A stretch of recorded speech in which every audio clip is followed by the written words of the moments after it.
Purdue is what we said they might be, Cart. I don't want to say they are what we thought they were, because never in my right mind would I think that Purdue loses to the worst team that has ever made the NCAA tournament in round one as a 1 seed with the National Player of the Year. But we said they might be a fraud. And it turns out they are what we said they might be. I thought they were frauds. I didn't know they were frauds like this. Like I thought they were gone in the second round. The fact that they lost to a team that only made the tournament because the other team they played against was ineligible to make it. The fact that they lost to a team that hasn't beat a tournament team all year. Literally have not beat a tournament team all year. I don't know if this back. I think I might even read this. I don't even know if they beat a top 100 Ken Pom team all year. Like they're that bad. When you take the height matrix references, this Fairleigh Dickinson team is the shortest team in Division I basketball. 363 out of 363. Purdue is the tallest, number 1 in the country. National Player of the Year, Big Ten regular season title, Big Ten tournament team title, number 1 overall seed. I'm sorry, not number 1 overall seed, but number 1 seed. And you come out, you lose to Fairleigh Dickinson? Like, come on, dog. That's bad. That's bad. And that's not something you can explain. And that's not something I'm willing to even listen to. And you and I can't say I feel that bad, to be honest with you, because we objectively tried to talk about this Purdue team all year. It's not just shitting on them. We were objectively breaking down what we saw with this Purdue team and the ways that they can be beat and the weaknesses that we saw. And we got called haters, losers, all types of names, all types of things. And look at you now, losing the 16 seeds. 16 seeds are 2, and I'm sorry, before that, they were like 1 and 167 all time. Welcome number 2, Purdue, losing to Fairleigh Dickinson. That's disgusting. You should be disgusted by yourselves. Fairleigh Dickinson is so much worse than that UMBC team. UMBC would rout them by 20. And I know like Purdue fans will probably listen to this and be like, oh, they gave Florida Atlantic a game. I don't really care. Like the body of work of what this team did in the regular season was so horrible. They lost to Loyola Chicago by 6 points. Loyola Chicago was really bad this year, 253rd on Ken Pom. They lost to Pitt by 22 points. They did not beat a top 200 Ken Pom team until they beat Purdue. Actually, excuse me, they beat St. Joe's, who was 192nd on Ken Pom. That was their top 200 win. Just in there. They had 10 plus 300 level Ken Pom losses this year. This team was horrible. They finished 3rd in the worst conference in college basketball, made the tournament because of a rule. Like, it's just a complete joke. It doesn't get any worse than it. Literally does not get any worse. No, it's just a complete joke. And there's 2 conversations to be had here. One, why are we dancing on the grave? Why are we laughing at this? Why are we being dickheads about this? Let me address that first, and then we can try and actually talk objectively about what happened here. We're doing that because we just are coming off of a trip where we went to 10 Big Ten campuses, drove to them ourselves, essentially paid for it on our own dime out of a passion project because we love this conference. The first game we saw was Purdue at Nebraska. Purdue was the number 1 team in the country in that game. They went to overtime with Nebraska. Thought Purdue played pretty poorly in that game. Still found a way to win, give them credit. Then we saw them again when they destroyed Michigan State at Mackey. We didn't make an episode out of that, but we saw it. And then we said, knowingly, we're going to come back. We're not even going to make an episode from this trip. We're going to come back because Purdue is going to win this conference, because we've seen enough of this godforsaken league to know that Purdue is the best team and they're going to cut down nets. And we want to be there for it, to give Purdue fans a special moment where they can see behind the scenes of their team. That's what we did. How do we get repaid for that, Cart? By hate. All we got from Purdue fans the whole rest of the year was, where's the episode, number 1.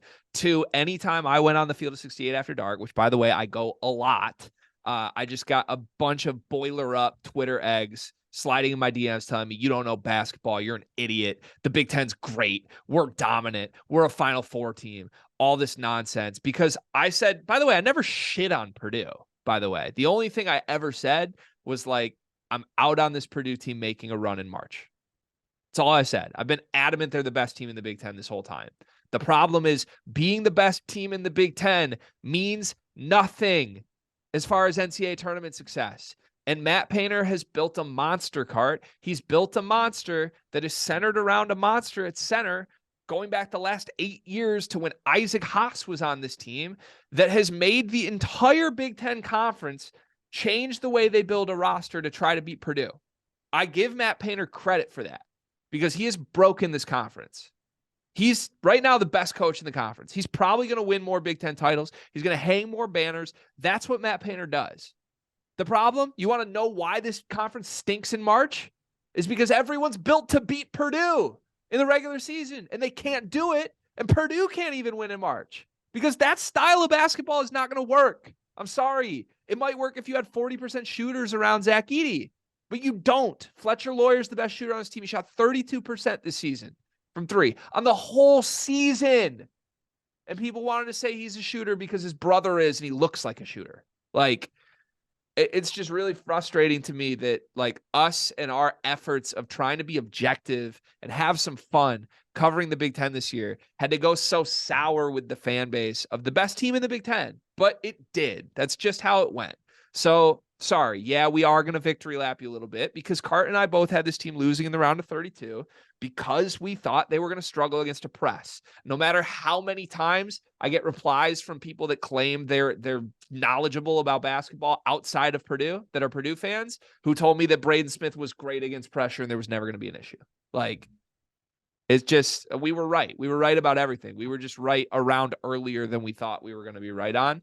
And that's my victory lap statement. Now, can we talk about the basketball side of this? Can I say one last thing about that? Yeah. That us being right stinks for us as a whole. Sucks. It sucks. Like, why? I don't want to watch Fairleigh Dickinson in the second round. Like, No. I didn't want to watch that. And even besides that, making our conference look terrible. I don't want to celebrate Purdue being bad. I love Matt Painter. Neither do I. I think I legitimately think that it sucks that you have to slander Matt Painter for what he does in March. He's one of those coaches who just needs to break through one time and just get that one Final Four so he can actually get the respect that I think he deserves, personally speaking. But you got to call it a spade, man. Like, the results are the results. I mean, his last 3 trips to the NCAA tournament, again, he had Jaden Ivey and Zach Edey. Bro, you had St. Peter's was the team that was keeping you. Like, come on, bro. Like, that run was great, but get real. Like, lost to a 13 seed North Texas, then a 15 seed St. Peter's, then a 16 seed Fairleigh Dickinson with Jaden Ivey and Zach Edey on 2 of those teams, and National Player of the Year Zach Edey on the 3rd. It's unprecedented is what it is. Like, every good program loses games. Every good program loses upsets in the NCAA tournament. When you get there that much, it is bound to happen. No coach ever in NCAA history has had that much talent in a 3-year stretch and lost 3 straight upsets of that caliber. It just has never happened, and I doubt it ever will again. And I think Matt Painter is smart enough and a good enough coach to adjust and figure some things out. But, man, it wasn't going to be this year. I wish we could criticize the team more than we could Matt Painter, because that's how it should be. Like, we should be having the conversation of this team had issues that flared up and prevented them from winning in March. And I kind of think that's what happened. Like, all year long, Cart, we said this team was a horrible shooting team. Mm-hmm. We said this team was prone to being pressed. And again, it comes back to the victory lap, but Purdue fans are just like, no team can press for 40 minutes. They're going to be tired. No, they're not. Like, not every team plays like a Big Ten team.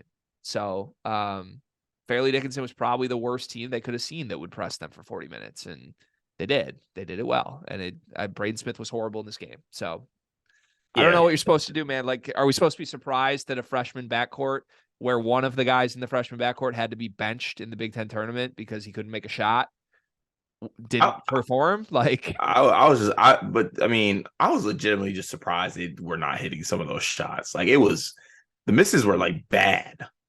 Yeah. I mean, Mason Gillis, God bless him. I think Gillis has been great this year. He had the one game where he had 30 points earlier. Yeah, I think he hit 8 threes in that game. He was awesome. Gillis is a guy, he reminds me a ton. He's way better than the guy I'm about to say, but he reminds me a lot of Terrence Williams. Like, he's just this like dirty 2-side grinder guy who my camera just got all blurry for a second. I don't know what's up with that, but he just like he's not as good as you would want him to be is the problem, right? Like, and when he loses confidence, especially, then he becomes like unplayable. And that's what happened down the stretch of this game. And he had to be on the floor because even a shattered Mason Gillis confidence-wise is one of Purdue's 5 best players on this team, which is why this team was never the national title contender people acted like they were. Like, think about that. Mason Gillis had to be on the floor down the stretch run of this game, and Mason Gillis was terrified for the last 20 minutes of this game. He wouldn't shoot wide open shots. Like, it's a roster build problem. It's a talent problem. And I don't know. Looking back on it, like the freshman backcourt projects really nicely going forward. I think they have a big chance to be special. But this team was really Zach Edey and a whole lot of nothing else. Like, I tweeted it in the middle of the season. Like, when things go wrong for this team, everybody just kind of stands around and looks at Zach Edey. And against the smallest team in college basketball, Zach Edey couldn't go through triple teams and score. So I don't know.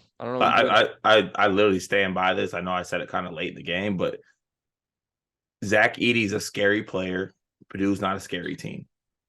Yeah. And that's what I mean. And also, like, I know this isn't part of the victory lap portion, but they literally had an audio clip of Fairleigh Dickinson saying they weren't scared of them. Come on, dog. And you're telling me you can't get up for that and crush that team? That team disrespected y'all. Yeah. Does Zach Edey come back? Yes. You really think so? I do, yeah. If he comes back, I mean, he's in line for the most dominant season in NCAA history, I think. I think he's got to run it back. He can't let that be the last game for Purdue. I don't know. I feel like reading in between the lines, some of the comments seemed like it was a done deal. Like, just a lot of like, we're so sad for Zach. Like, we couldn't get Zach there. Not like, this sucks, but we'll come back better. You know? Also, Zach Edey should be a pro. I want to just go on record with that. Whether it's this year or next year, like, an NBA team needs to give him a shot because I think he will be a long-time rotation player in the league. I do think so. I know it's a lazy comp, but like, Boban finds himself on a team every year after year. Edey's way better than Boban, by the way. Boban can kind of shoot now and pass. So can Boban's kind of nice. I think Edey's shot is way better than Boban's when he entered the league. Yeah, might be true. Just killer from free throw. I don't know, man. So sorry, Purdue fans, I guess. I don't know who this video is for because Purdue fans hate us. So I guess spam us in the comments and tell us how much you hate us. Hate it had to be this way. I'm sure your team will dominate the Big Ten again next season. I don't care if Willie Berg is your starting center. I'm going to pick y'all top 3 in the conference because that's what y'all do. That's what Matt Painter does. You win games. You dominate this mess of a conference. And then everybody just flames out in March because they don't play Purdue anymore, or they don't play Northwestern and Nebraska and even like Michigan and Illinois, teams that are designed to play through the post historically the last 5 years. So we'll see. I don't know where that leaves you. Good luck. I mean, you'll always be that Big Ten team that lost to a 16 seed. That stings, man. They hung two banners though. Hung 2 banners. Can I say this? A question was posed to me. Would you rather, this is right after the loss, would you rather be a Michigan fan or a Purdue fan right now? Purdue. And my answer is 100% Purdue. 100%. Yeah. You hung 2 banners this year. Of course I want to be Purdue. Yeah, that's easy. Yeah.